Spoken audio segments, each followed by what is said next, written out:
Good morning, everyone. My name is Kelly, and my Dharma name is YeeSuh, which means unfolding the auspiciousness of Ilwan-san, which is my goal.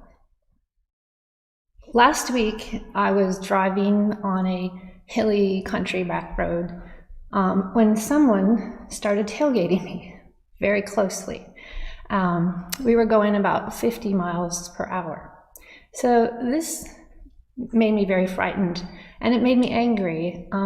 I was questioning why someone would endanger my life and theirs, and where were they headed in such a hurry that was so important to put our lives at risk. So I shouted in frustration, "We are interdependent," and a few other things I can't say here. But the driver behind me didn't seem to share my beliefs, and they remained right on my bumper.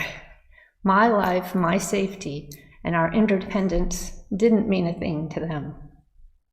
So, since the start of the pandemic, politics, misinformation, maskless individuals, extraordinary acts of kindness and selflessness has had me flip-flopping. Is interdependence a blessing or is it a curse? And it does feel like a curse when negative results arise from our dependence.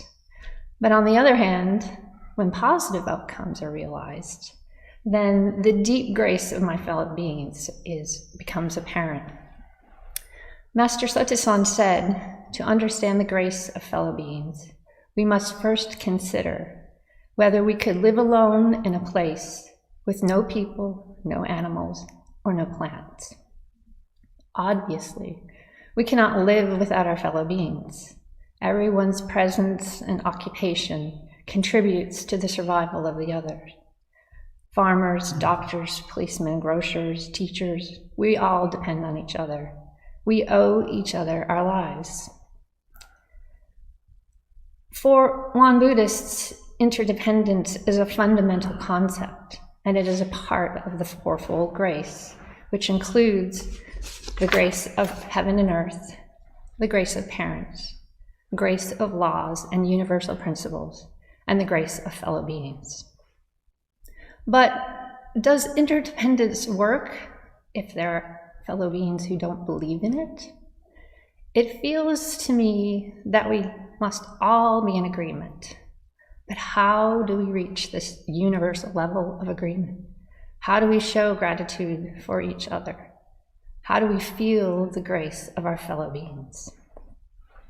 Master Sotaesan describes in chapter 2 of the Big Red Book the agenda for gratitude for fellow beings as such, and I quote, "In each of the various occupations, individuals should consistently act in fairness by benefiting themselves and others. If constant fairness is the key, how do we encourage fairness among one another and reap its benefits? Our daily practice seems to be an obvious place to start, taking it one moment at a time, one interaction at a time, monitoring our actions and speech so that we are acting mindfully and treating others fairly. As parents, we can teach our children about the grace of fellow beings. And when my girls were really young, at the dinner table, we would talk about all of the people that it required or it took to get the food to our table, the farmers, the grocers, the cashiers, and so on. And I think it was a powerful reminder that we can't survive on our own. And I hope that they will remember this throughout their lives. And as a family, we also talked through experiences where they felt like they were being mistreated unfairly by their classmates and teachers. And we tried to remind them to always to do the right thing and to forgive the other person, even when it does seem very unfair. When I'm out in the community, positive interactions with strangers often brings me great happiness. And this got me to thinking, Maybe this is how we start that deep connection with those around us. Just one small positive interaction at a time. A helping hand, a smile, simply treating others with kindness.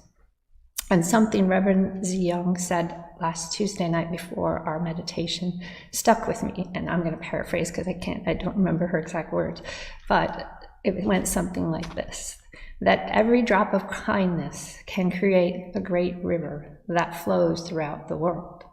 So my invitation to you is to be that drop of kindness.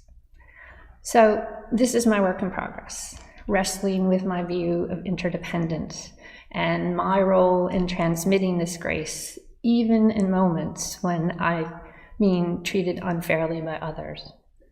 So we'll go back to that winding country road. Sometimes a negative experience with another fellow human being can remind us of how precious life is and how much our interactions have a deep impact on one another. And so I'll have to thank my tailgating friend for this reminder. Thank you.